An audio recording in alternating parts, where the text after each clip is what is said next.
Star Wars The Rise of Skywalker is set to introduce over 8 new characters in this story by director J.J. Abrams that'll primarily be used in order to benefit many of the characters like Kylo Ren and Rey in Episode 9. This is Mike Zero. Make sure to subscribe if you're new to the channel for future Star Wars content. So one great thing about Episode 9 is that we do know that this movie, by Disney and Lucasfilm, they are aiming to make it the longest Star Wars film in the Skywalker saga, which could very well hint that this movie may, and just may, be 3 hours long as when it comes to its running time. And hopefully that will be the case because we do know that Avengers Endgame was able to pull that off. Now these past couple of weeks or so we've been learning a whole lot more about this film, and when it all comes down to one of the concept art descriptions, this is where things begin to get very exciting for Episode 9. Now specifically, a description of Rey walking across a stone bridge that is said to be a part of the Jedi ruins within the Lost City, where it's described that she comes across one of the tunnel systems that lead to the Land of Warriors. It's said that she eventually finds her way into the middle section of the Land of Warriors, where a very large statue of what is said to be a dark Jedi wielding a staff lightsaber of some kind that's a part of the sculpture and is said to be around 40 feet high, where ancient writing is etched into the stone at the base, listing the Dark Jedi's name as Seltor Mastruk. It's described that this was the first Dark Jedi in existence during and after the divide between the Jedi and the Sith due to the value of the Beyond and the power it offers. The character design of the structure is described to be a humanoid male, with long hair wearing a cloak that drops down to his knees. One of the eyes on the sculpture is said to be missing from years of wear and tear. In canon, a Dark Jedi was one who was Force-sensitive, who followed the dark side but was not a Sith and knew of the Jedi Code and Order.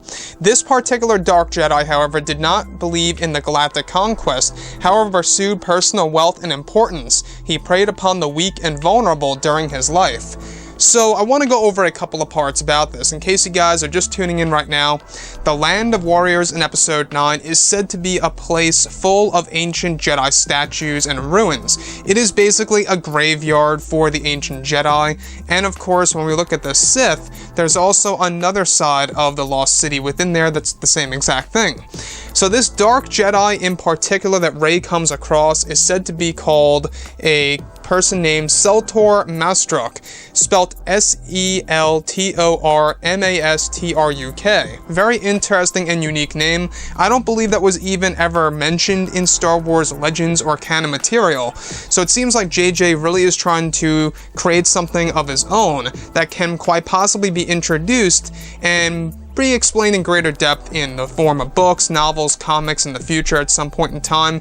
I mean, maybe we will even see him in the new Star Wars trilogy for all we know. That's a great possibility.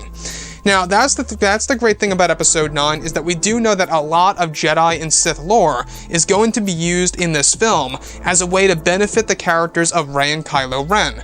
So the first Dark Jedi, like I say, the Dark Jedi in canon, they are basically ones who follow the dark side of the Force, but at the same exact time are not a Sith, and know of the Jedi Code and the Jedi Order itself.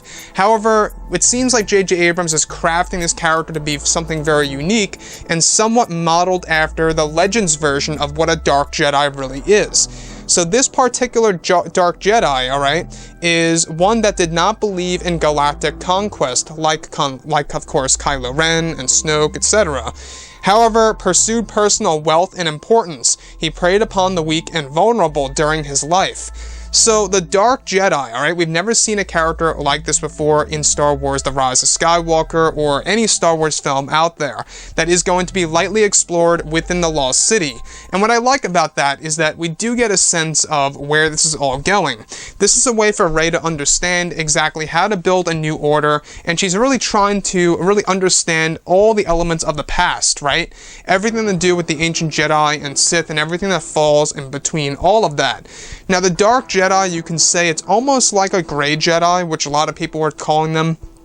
Of course, that's not the official term, but a lot of people refer to them as gray Jedi. But the Dark Jedi in Star Wars as a whole, both in Legends and canon, from what J.J. Abrams is doing with this particular sculpture, is combining the Dark Jedi versions from Legends and canon and combining it into one being. Very intriguing, I gotta say, because we do know that the Lost City is going to be an important place full of little Easter eggs and nods to the past that are also going to be used as a way in order to set up the new Star Wars trilogy, which is exactly why I believe that the Dark Jedi, the first Dark Jedi, if you will be explored in the new trilogy at some point in time by David Benioff and D.B. Weiss, or quite possibly even a future Star Wars film that has nothing to do with the new trilogy.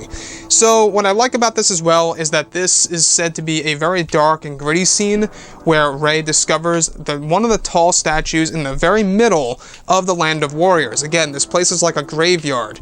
Anyways, guys, drop a comment below. Let me know what you think about all of this in the comments. And if you guys did enjoy the content for today, do make sure to drop a thumbs up on this video to support the channel. I thank you all so very much for the kind support, and I'll catch you guys next time.